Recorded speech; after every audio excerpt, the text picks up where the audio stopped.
Welcome to the Three Martini Lunch. Grab a stool next to Greg Columbus of Radio America and Jim Garrity of National Review. Three Martinis coming up. Really glad you're with us for the Monday edition of the Three Martini Lunch. No good martinis for you today. Bad, and crazy. We're actually going to start off with a very quick recap of our favorite teams opening the NFL season, which is also not a good martini in any way. Jim, your Jets lost to the Carolina Panthers. I believe it was 19-14. And the Bears were in prime time. Certainly didn't look like they were ready for prime time. Lost to the LA Rams and their fancy, relatively new stadium, 34-14, I think. I don't really know for sure. I was writhing in agony for most of the first half and was in the ER with a kidney stone when the game ended, but I think it was still better than watching the Bears. So what's your assessment of how the season started? First of all, Greg, I'm really sorry to hear about the kidney stone. My God, that sounds terrible. That's got to be like the second most painful thing you've experienced in the last 24 hours, next to seeing Justin Fields on the bench when he's clearly a better quarterback. You go like, just put Fields in. I'll feel better. Really, Andy Dalton, I can't take this anymore. Yes. Yeah, no, I can't wait for the NFL season to start. My understanding is yesterday was like the fourth week of preseason. Is that how it works? You know, For us, it was, yeah. Because it certainly didn't look like the professionals playing. Yeah, no, it's look. There's nothing like being a Jets fan. New era, new coach, new young quarterback. Everything's looking great, and you're down 16-0 in the third quarter with 80 yards of offense to show for it. It's a new season, and I'm already in mid-season form of depression. Well, the good news for the Bears is that everyone else in the division lost yesterday, and except for Miami, because they played another division team, everybody else in your division lost yesterday too. So Yeah, but we're not even competing for the title. That's all I wanted to see was improvement, and that low bar could not be met, Greg. Oh, man. Well, apparently the same is true for our actual content on the Three Martini Lunch, since we have no good martinis, but we got two bads and a crazy, and the first bad is even a double-barreled bad martini. So that's how much bad news we've got today, and they both relate to Afghanistan. The first part of this double-barreled martini really came out from the New York Times. Kudos to them on Friday after we recorded. And it relates to that supposed awesome drone strike we had against ISIS-K. Yeah, not so awesome. It was the last known missile fired by the United States in its 20-year war in Afghanistan, and the military called it a righteous strike, a drone attack after hours of surveillance on August 29th against a vehicle that American officials thought contained an ISIS bomb and posed an imminent threat to troops at Kabul's airport. But a New York Times investigation of video evidence, along with interviews with more than a dozen of the driver's coworkers and family members in Kabul, raises doubt about the U.S. version of events, including whether explosives were present in the vehicle, whether the driver had a connection to ISIS, and whether there was a second explosion after the missile struck the car. Military officials said they did not know the identity of the car's driver when the drone fired, but deemed him suspicious because of how they interpreted his activities that day, saying that he possibly visited an ISIS safe house and then at one point loaded what they thought could be explosives into a car. But the Times has identified the driver as Zamari Ahmadi, a longtime worker for a U.S. aid group. The evidence, including extensive interviews with family members, coworkers, and witnesses, suggests that his travels that day actually involved transporting colleagues to and from work. And an analysis of video feeds showed that what the military may have seen was Mr. Ahmadi and a colleague loading canisters of water into his trunk to bring home to his family. And Jim, you have also done excellent reporting in the last couple of days, pointing out that the State Department's basically giving up on Afghan allies. They've basically stopped doing special immigrant visas, and they're hoping, I guess the UN can help? Yeah, don't worry, the UN will save you, is not really the most reassuring message that the State Department could offer people on the ground. It is a notice that they're sending out to those who are inquiring about the special immigrant visa program. This is for all of our Afghan allies. The translators, the people who worked on bases, the people who really stuck their neck out to help us during our mission in Afghanistan. I had a chance to talk to somebody who was with one of the organizations of veterans who's trying to get them out, and they made the observation. It's kind of stuck with me, and you'll see this quote in an upcoming article. For the members of the military who were over there for, usually pretty darn long deployments, they were away from their families, and the Afghans they were working with kind of became part of their surrogate families during those long stretches. They really got to know them. They really saw them as friends. They saw them as partners. And oftentimes they were often either under fire or in risky situations. They knew the Taliban and Al-Qaeda and later on ISIS all these groups were trying to kill them. So they really became brothers in arms, whether or not these Afghans were carrying arms themselves. They were sticking their neck out. They were, embracing a certain amount of the necessary risk of the work that was being done. The message from the State Department is that they cannot process special immigration visas right now. They cannot provide consular services because they don't have an embassy anymore. And because of that, they can't have you come in to make an appointment. They can't do interviews. They can't do they can't give you the paperwork, which is really important. It's really there's just nothing that can be done. But don't worry, quote, we are developing processing alternatives so we can continue to deliver this important service for the people of Afghanistan. It is, please stay on the line. Your call is important to us. 13 days after all U.S. troops left Afghanistan. This is what happens when you don't have an embassy. This is what happens when you don't have any consulates or any other facilities on the ground, no staffers left on the ground who can do any of these things. At this point, if you don't have all your paperwork in order before the U.S. Embassy closed up shop at the airport, you don't have the option. You're just going to have to wait. And while they figure out some way to do this with no sense of that. And yes, the other part of the message declared, quote, if you have concerns about your safety, you may contact the United Nations High Commissioner for Refugees Protection Office, and it lists their numbers and email addresses. Now, of course, the day they sent out this message, the UN Security Council Special Representative for Afghanistan, Deborah Lyons, said that her organization is having a hard time ensuring the safety of their own staff. So if the United Nations can't protect their own staff, apparently they're being harassed by the Taliban, intimidated. No one's been killed yet. I guess there's that, but that by that low bar, there's no reason to think the United Nations is any position to protect refugees. So it is, ludicrous buck passing. As for this strike on an innocent humanitarian worker in Afghanistan, if I say the words baby milk factory to you, Greg, I'm sure you will instantly think back to Saddam Hussein and Hussein's regime in Iraq, and how every U.S. strike on every military facility or legitimate target in Iraq was always, the Hussein's regime always said it was a civilian target, it was innocent people, it was, and look, we know war is hell, war is the fog of war. You end up doing collateral damage to people you do not intend to target. That is just a fact of life about war. It is why war is so terrible and why it should be avoided whenever possible. But most of the time we're used to these kinds of regimes lying, basically saying, oh no, we had putting military targets very close to civilian targets, putting civilians in military buildings, things like that. In this case, it appears just flat out, we misjudged, our guys who are in charge of the targeting misjudged and thought this was a terrorist, didn't realize it was him just picking up water jugs or whatever it was.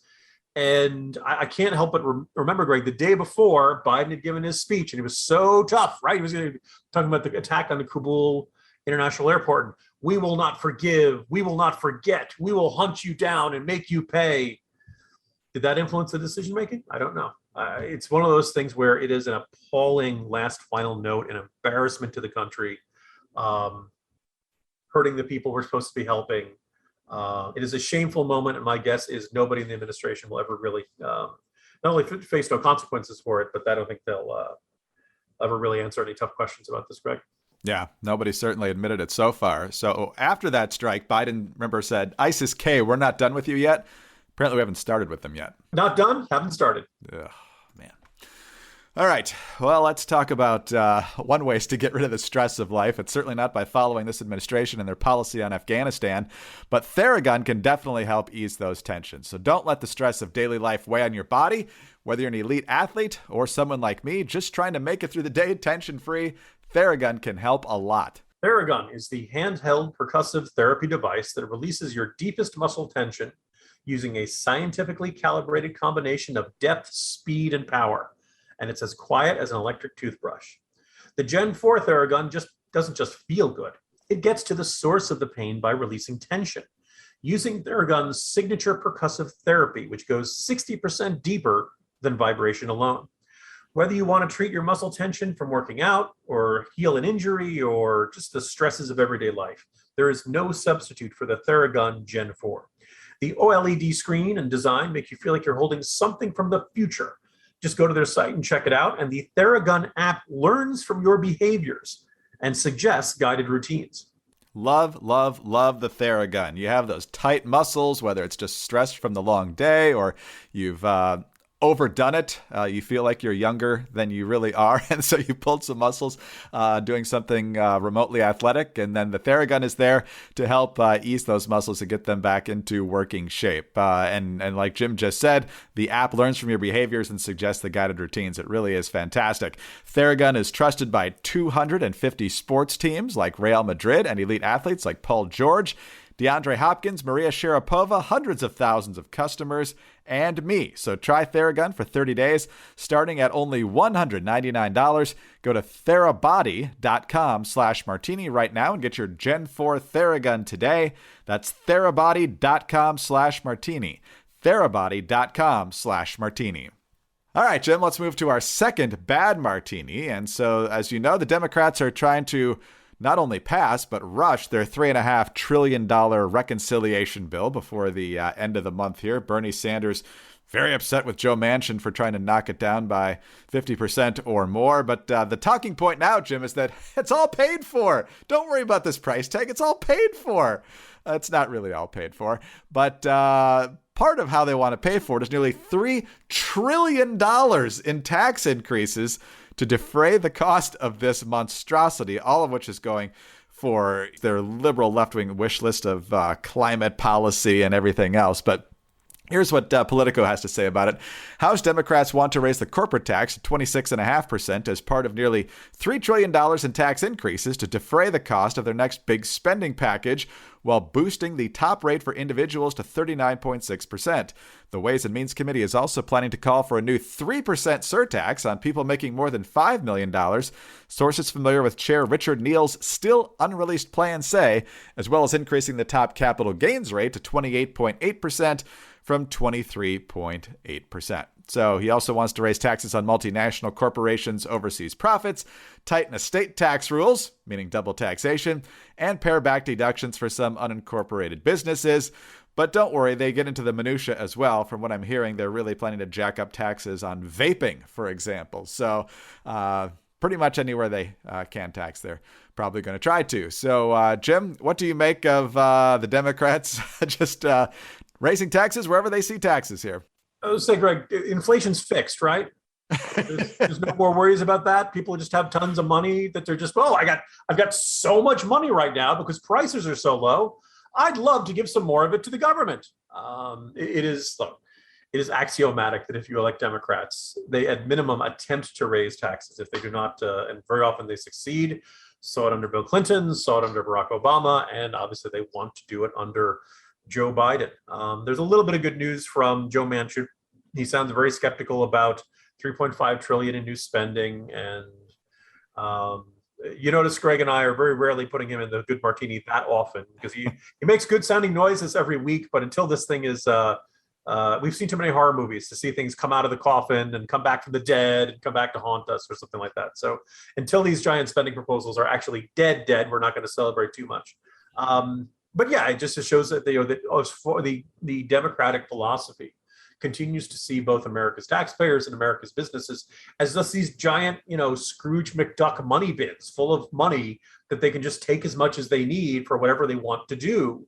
And that's not an accurate case of it. It is completely out of touch with the lived experience. It's very interesting when you talk, you can find economists who will tell you, well, some of this is supply chain issues. Inflation doesn't really look like but we've now had like 4 or 5 consecutive months of don't worry, inflation is temporary. And I know it's just like this. Well, tell me how temporary, because we keep waiting for the month where it doesn't happen and it keeps going on. But the second thing is like if you, the argument from the economists of, this is much more supply chain issues. Ports in China have shut down. Apparently somebody tried to parallel park a tanker in the middle of the Suez Canal again, and they're stuck, twice in a year. I don't think they're accidents anymore. But anyway, maybe those are factors. In fact, I'm almost certain those are factors. But if you ask people, how much are you paying for your groceries compared to a year ago? They know it. They've noticed it. This is not, and they know if they're paying, $3 and change for a gallon of gas compared to $2 and change for a gallon of gas. So the idea that Americans are clamoring for more taxes and to give more of their money to God is absolutely bizarre. And it's a terrible time to do this. But if there's anything we've seen from this administration, It is a stubbornness to stick to whatever the original plan was, no matter what the outside circumstances or outside signals of Taliban. And I don't know if you saw this yesterday, Jim. Bernie Sanders was on one of the Sunday morning shows, and he, of course, was excoriating Joe Manchin, saying it's got to be $3.5 trillion. And he basically is holding the infrastructure bill hostage. The Democrats are doing that, saying it would be a real shame if we don't get either one of these bills. They've got the votes in the House to pass the infrastructure bill. We wish they wouldn't. There's way too much garbage in there compared to what's actually being spent on real infrastructure. But like we said before, if both bills end up dying, I can see that being a good martini. Yeah, there we go. We wouldn't mind that. And also, by the way, the fact that so much of the first year of the Biden administration has been effectively eaten by this, effectively, taken over by this. Really does, and if they don't get this, giant spending bill, first of all, if they only get 1.5 trillion, that does represent something of a victory from the 6 trillion number they were throwing around. And the second thing is that if they actually get nothing, then I think you could actually see Democrats really, really get depressed, really second guessing whether Biden is the guy they thought he was. They basically elected him to be the anti-Trump. He himself doesn't have enormous, leadership abilities. He's certainly not the rhetorical equivalent of either of his Democratic predecessors. And, that would be a win, but we will have to wait and see. We're still a long ways away from that, I think. All right, well, let's talk about ways to stay comfortable again, not just the Theragun, which of course is a fantastic product, but also with your brand new My Slippers. We talk all the time about the My Pillows. We've talked about the sheets, the towels, so many great products, but there's also the great My Slippers. Wear them all the time. My Slippers took 2 years to develop to ensure they're the highest in quality and comfort. And now, right now, you can get 50% off the price of My Slippers with our promo code. My Slippers are durable. You can wear them all day, indoors or outdoors. They're made from beautiful leather suede and have cozy faux fur linings and an indoor-outdoor sole. They're available in moccasin or slip-on style and available in a variety of colors. They also come with a 60-day money-back guarantee and a 1-year limited warranty. But today I want to tell you about the 3-tier cushioning system that these slippers offer. Layer 1 is the MyPillow patented fill. They took the MyPillow patent foam that you know and love from your pillow and create a solid layer to provide incredible comfort. Layer 2 is the Comfort Memory Foam. And this layer of Comfort Memory Foam provides that micro comfort and support so you can wear these slippers all day. Layer 3 is the patented Impact Gel, which I did not know this, were made from US soybeans. And this Impact Gel is revolutionary in absorbing impact and relieving pressure. I love the My Slippers. I wear them around the house all the time. Like I said a couple of times last week, they're actually more comfortable than not wearing shoes at all. So for a limited time, MyPillow is offering 50% off the new My Slippers. Go to MyPillow.com and click on the radio listener square. Enter the promo code Martini or call 800-874-0104. Now, while you're there, take advantage of the deep discounts on all MyPillow products, including the Giza Dream bed sheets, the MyPillow mattress topper, and the MyPillow towel sets. You can only save 50% on the new My Slippers, though, with our promo code Martini. Call 800-874-0104 or visit mypillow.com today. All right, Jim, we were just talking on Friday in our 9/11 reflections about whether America could see the unity we saw in the weeks after 9/11 if some horrific event were to befall our nation today, and we were somewhat skeptical that that would be the case. And now there's new polling that actually backs that up. This is from Scott Rasmussen. 57% of Democrats believe supporters of Donald Trump are a serious threat to the nation. The Rasmussen National Survey found that 56% of those in President Biden's party also consider the unvaccinated a serious threat. That's a higher level of concern than Democrats express about the Taliban, 44%, China, 44%, or Russia, 37%. And who do the Republicans see as the biggest threats? Taliban, 66%, the defund the police activists at 62%, and China at 58%, Jim. So I realize opinions run high on vaccinations and so forth, and we talked a lot about that on Friday after Biden's crazy speech as well. But the idea that the unvaccinated are a bigger threat than terrorists and communist China, some perspectives are really out of whack. Yeah, this isn't the focus of our crazy martini, but really, conservatives, only 57% put China up there? Can I write any clearer? Anyway.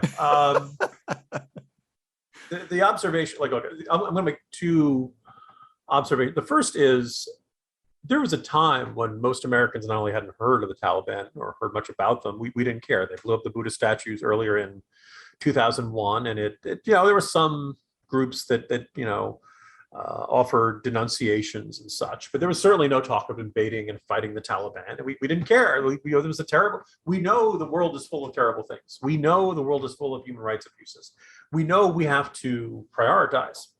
The problem is that when the barbaric 7th century misogynists who blow up statues, historical statues, and oppress women in every conceivable way, throw acid into the faces of schoolgirls and stuff like that, when they start hosting terrorist groups that kill Americans, then we can't ignore them anymore. Then we can't say, you guys are on the far away, you're not a problem for us directly. Somebody else has to solve that. It's a big, scary world. There's nothing we can do about it. We can't, because at that point, the problem has literally arrived on our doorstep and it has killed thousands of Americans. You don't hear the Tamil Tigers in Sri Lanka, right? We did not get a great deal of attention from Americans. They're a terrorist group, PKK over in Turkey. Most Americans have very little familiarity. We are not at war with every terrorist group all around the globe. We are at war with terrorist groups that target Americans. And you'd like to think, if somewhere out there's a 4 martini lunch with 2 left of center hosts who talked about how terrible everything Republicans do every day, you'd like to think that at least we all would agree that Americans should not be killed by terrorists. Doesn't one of the things you're thinking about this moral clarity we had after 9/11. It didn't matter what you thought of the people who worked in the Twin Towers. It didn't matter what you thought of firefighters. It didn't matter what you thought of people who worked in the Pentagon. You didn't have to agree with everything they did to say, hey, they were the good ones that day. They did not deserve that. And the Taliban and Al Qaeda, they're evil. Osama bin Laden, they're evil. Evil and good exist in this world. And even if we're a flawed country, and if we make mistakes, and of course we make mistakes, we're full of human beings. We don't need to be perfect. We just need to be better. And we need to we need to say, oh no, we are good, they are evil, and we will fight them so that they no longer can harm innocent people. That's the war on terror in a nutshell. And it really does feel like over the past 20 years, that message, which is, you think would be unifying. You think it would be one of those things where like, oh boy, left, right, center, you could all put aside your differences and say, no, we don't want to see dead Americans, and we want to see those who try to kill Americans. We want to see them either dead or captured. Drone strikes, FBI arrests, whatever tools you got, friendly governments, arrest them, round them up, fine, whatever. Whatever it takes to get them off the battlefield and put them in a situation where they can't kill American citizens. That's where we want to go. And we don't have that anymore. And I think part of it is we just, with a little bit of we're victims of our own success in the sense that we don't spend a lot of time thinking about Islamist terrorist attacks in very much. I think probably the last really major one you'd argue that was on American soil was the Pulse nightclub, San Bernardino, a little bit before that. Ever since we crushed the Islamic State, and there are still ISIS guys here and there around the world, but they're not the menace they once were, we don't think about it. By comparison, January 6th was just, less than a year ago, though I don't know about you. It feels like it was 3 years ago. It feels like this has been a very long year. The unvaccinated, well, that's front and center in people's minds right now. So people are really angry about that. But I think in the end, particularly if you look at a lot of political media institutions, you could write about international terrorist groups. You could write about how terrible some foreign group is, and the traffic will be pretty good. But if you write about how terrible those people, how terrible red state Americans are, or in some cases, how terrible blue state Americans are, that's what people have an appetite for. They don't want to hear about somebody whose name they've never heard of that's plotting to kill. In the 1990s, nobody cared about Osama bin Laden, or very few people did. It's one of those things where, no, tell me how my neighbor with the Trump flag, how evil he is, how he's a terrorist and a ticking time bomb by himself, or the person down the street who's unvaccinated. Tell me how evil they are and how they represent the real threat, and they represent that. There are some people who have lost the ability to get angry at people beyond their borders. I guess they see it as ethnocentrist. I guess they fear that if they feel that too strongly, maybe they're hearing the siren's call of nationalism or something that they always thought they were better than. Look, they're globalists. They don't think they're cosmopolitan. They see themselves as citizens of the world. They find themselves probably having much more in common with somebody in London or Paris or some other exotic city around the world than they do with people who are in the redder parts of their own state. But that's where we are. And it's this poll is very revealing of it. I don't think God forbid we ever had another terror attack, I don't think we would unify. I think in the end, everything would end up getting run through that same red versus blue prism. And every single event that comes down the pike has to be squeezed and shaped into a way of saying the Americans who disagree with us politically, that they are the true villains, not the guys overseas who are actually trying to kill us. No. Hey, happy Monday, everybody. And that's why pro-lifers are called the Taliban of the United States or whatever. But actually, though, they said at a recent pro-choice rally, Greg, they did not want that language used because they deemed it as ethnocentric and Islamophobic and offensive to Muslims. I'm not making that up. In other words, you don't call pro-lifers the Taliban because you could offend the Taliban. That is the mentality at work here. Oh man, this world is getting harder and harder to parody, man. They're just doing it themselves. Jim, great to be with you today as always. I'd like to say things will look better next week for our teams. They probably won't, but nonetheless, hope springs eternal. See you then. See you tomorrow. See you tomorrow, Greg. Jim Garrity, National Review. I'm Greg Corombos of Radio America. Thanks for being with us today. Please subscribe to the 3 Martini Lunch podcast if you don't already. Also, tell your friends about us. We're very grateful for your kind reviews and your 5-star ratings. Get us on those home devices. All you have to say is play 3 Martini Lunch podcast. Follow us on Twitter. He's at Jim Garrity. I'm at Dateline_DC. Have a great Monday, and please join us again on Tuesday for the next 3 Martini Lunch. Joe Biden abandoned Americans and allies in Afghanistan, and now his decisions are spawning a genocide there. I'm Sarah Carter. On the latest Sarah Carter Show, I'll explain how the Biden administration is constantly lying to us and rolling over for the Taliban. I'll also bring on a good friend of mine to discuss how the terrorists that our government is expecting to behave are slaughtering the people of Panjshir. You won't hear this anywhere else. Subscribe to the Sarah Carter Show at Apple, Spotify, or wherever you get your podcasts.